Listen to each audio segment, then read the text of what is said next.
පුළුවන් නම් මෙන්න මේ ඊගෝ හැදෙන එක නතර කරන්න ඕක තමයි එකම විමුක්තිය. ඒක කාන්තාත් එකයි පුරුෂත් එකයි මේ පොඩිත් එකයි ලොකුත් එකයි සුදුත් එකයි කළුත් එකයි පින්වතුනි. මෙන්න මේක තමයි ප්‍රශ්නේ තියෙන්නේ. ඒකෙන්ද මේ ලෝකේ සුදු කළු ભેදේ නතර කරන්න බෑ පින්වතුනි. මම සුදුයි ඔබ කළුයි නම් පින්වතුනි. ඔබ කළුයි මම සුදුයි නම් පින්වතුනි. දැන් අපි දෙන්න දෙගොල්ලක් නේ.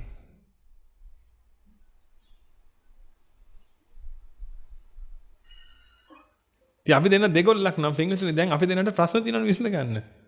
හොඳ දෙන්නෙක් නම් හොඳට මතක තියාගන්න. දෙන්නෙක් නම් එක්කෙනෙක් උසයි එක්කෙනෙක් පල්ලෙහායි පින්වතුනි. ඒක ඒ වෙලාවට එහෙම වෙනවා. නමුත් මේ දෙන්නට මොනේ කොහේ ඉන්නද?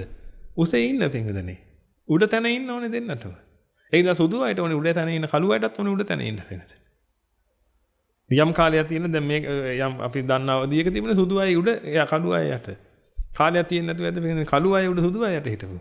එහෙමයි විදිය.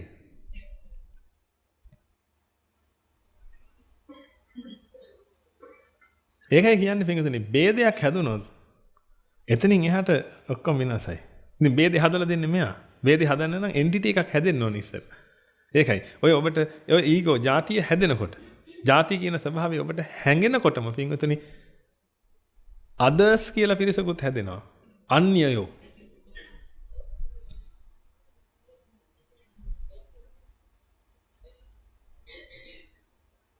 මම කියන කොටස හැදෙනකොටම පින්වතුනි අන්‍යයෝ කියලා කොටසක් හැදෙනවා. ඒතකොට සමාජයේ අනිවාර්යෙන් ප්‍රභේද දෙකක් තියෙනවා පින්වතුනි.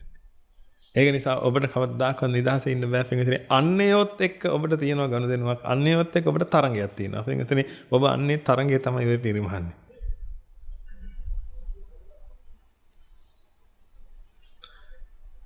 අන්‍යයෝ කියන දෙත් එක්ක පින්වතුනි ලොකු අරගලයක් තියෙනවා.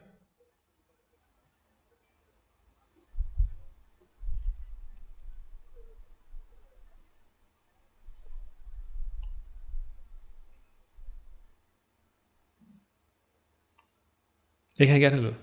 ඒකද ඔබට නිදා ගන්න බෑ පින්වතුනි. සුවසේ කොහොමද හිතත් වෙන්නේ ඔබ?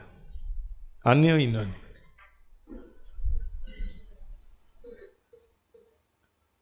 ඒක නිසා මනස හැමතිස්සෙම restless. අන්‍යයෝ කොයි වගේ ඇද්ද දැන්? මේ අන්‍යයෝ කිව්වම එකෙකුත් නෙමෙයි ඉන්නේ. ඉන්නවා බිලියන 8මාරක් ඉන්නවා පේන්න. එන මනුස්ස වේසයෙන් සත්තුත් ඉන්නවනේ දෙවියොත් ඉන්නවා. එතන අන්‍යයෝ. ගැලවෙන්න බෑ බේද? ඒකයි. ඔබ සමාජය ගැන හිතෙම ඉන්න.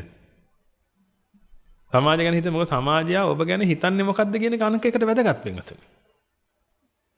හරිනේ මම මේ කියන එක හරිනේ. නේද? සමාජය ඔබ ගැන මොකද්ද හිතන්නේ?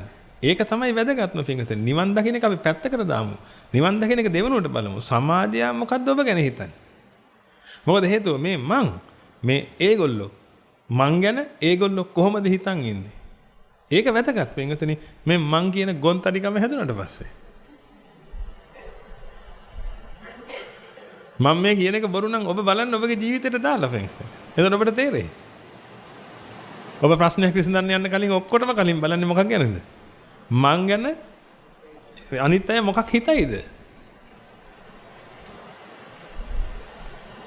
ඕක තමයි තියෙන ප්‍රශ්නේ පින්වතුනි. ඔබට ඕකෙන් ගොඩ එන්න බෑ කවදාවත්. මේක තියෙනකන් ගොඩ එන්න බෑ. මම මේ ඔබට පෙන්නන්නේ ඔබ වැටලා තියෙන වලවල් වල තරම පින්වතුනි.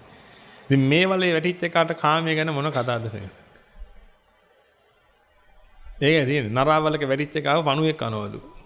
ඕක තමයි පින්වතුනි ඔය මේ වගේ වලක වැටිච්ච මිනිහෙකුට කාම එනවා කියලා කියන්නේ. මේ මහා ලොකු මේකක් මේ තියෙන්නේ.